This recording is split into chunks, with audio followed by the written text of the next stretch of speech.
എല്ലാവർക്കും മൗനരാഗം പുത്തൻ പ്രൊമോ വിശേഷങ്ങളിലേക്ക് സ്വാഗതം. പിന്നത്തെ ആ ഒരു പ്രൊമോയിൽ നമ്മുടെ പ്രകാശൻ ഭയങ്കര അട്ടഹാസവും സന്തോഷവും ചിരിയൊക്കെ ആയിട്ട് നമ്മുടെ കൂട്ടുകാരൻ്റെ അടുത്ത് പറയുന്നുണ്ട്, എൻ്റെ ആദ്യ ഭാര്യ ക്ലോസ്, ഒരു തെളിവും കൂടാതെ അവർ ആ ബോഡി മറവ് ചെയ്തിട്ടുമുണ്ട്. ഇനി എനിക്ക് സൗകര്യമായിട്ട് നമ്മുടെ കാർത്തികയുടെ അമ്മയെ എൻ്റെ പുതിയ ഭാര്യയെ എനിക്ക് ജീവിതത്തിലേക്ക് സ്വീകരിക്കാം എന്നൊക്കെ പറഞ്ഞ് നമ്മുടെ പ്രകാശൻ ഇങ്ങനെ ആഘോഷിക്കുവാട്ടോ. ലക്ഷ്മി മരിച്ചു എന്നാട്ടോ നമ്മുടെ പ്രകാശൻ്റെ തെറ്റിദ്ധാരണ.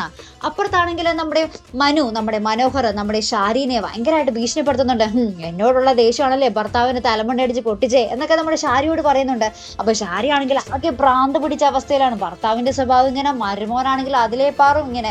അപ്പൊ നമ്മുടെ ഷാരിക്കാണെങ്കിൽ ഇത് മോളോട് നമ്മുടെ ഷാരിയുടെ അടുത്ത് പറഞ്ഞിട്ട് ഷാരി വിശ്വസിക്കുന്നുമില്ല. നമ്മുടെ അമ്മയാണ് കുറ്റപ്പെടുത്തുന്നത്, അമ്മയ്ക്കും ഭ്രാന്തായെന്നാണ് നമ്മുടെ മോള് പറയുന്നത്. അപ്പൊ ഇതൊക്കെ കൂടി ഓർത്തിട്ട് നമ്മുടെ ഷാരിക്ക് ആകെപ്പാടെ സമാധാനമില്ല കേട്ടോ, ആകെപ്പാടെ ഭ്രാന്ത് പിടിച്ചൊരവസ്ഥയാണ്. അപ്പൊ നമ്മുടെ ഷാരി നമ്മുടെ മനോഹറിന്റെ അടുത്ത്, മനുവിന്റെ അടുത്ത് ചൂടാവുന്നുണ്ട്. അതേടാ, എനിക്ക് ആരോടെങ്കിലും ഒക്കെ ആ ഒരു കലി തീർക്കണ്ടേ എന്നൊക്കെ പറയുന്നുണ്ട്. അപ്പോൾ നമ്മുടെ മനു വീണ്ടും ഭീഷണിപ്പെടുത്തുന്നുണ്ടോ എന്ന് കരുതി ഈ ഒരു കലി നിങ്ങളുടെ മകളുടെ അടുത്ത്, നിങ്ങളുടെ മകളുടെ അടുത്ത് വിളമ്പാൻ നിൽക്കണ്ട.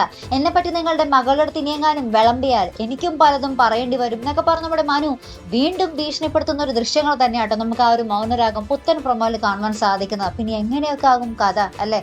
നമ്മുടെ ഷാരി, നമ്മുടെ കിരണിൻ്റെയും കല്യാണിയുടെയും ജീവിതം മുടിയാൻ വേണ്ടി പ്രാർത്ഥിച്ച് അവസാനം മുടിഞ്ഞത് നമ്മുടെ ഷാരിയുടെ ഒരു ജീവിതം തന്നെ ആയിപ്പോയി അല്ലേ? അപ്പോൾ എന്തായാലും ആ ഒരു തിരിച്ചടികളുടെ ഒരു കാലം തന്നെയാണ് നമ്മുടെ മൗനരാഗം ഇപ്പോൾ പോയിക്കൊണ്ടിരിക്കുന്നുണ്ട്. എന്തായാലും നമ്മുടെ മൗനരാഗം അവസാന വാരത്തിലേക്ക് പോകുമ്പോൾ ഭയങ്കര ഒരു ക്ലൈമാക്സ് തന്നെ ആയിരിക്കാം നമ്മുടെ പ്രേക്ഷകർക്ക് വേണ്ടി ഒരുക്കി വെച്ചിരിക്കുന്നത് അല്ലേ? അപ്പോൾ എന്തായാലും മറക്കാതെ കാത്തിരുന്ന് കാണേണ്ട എപ്പിസോഡുകൾ തന്നെയായിട്ട് ഇനി വരാൻ പോകുന്നത്.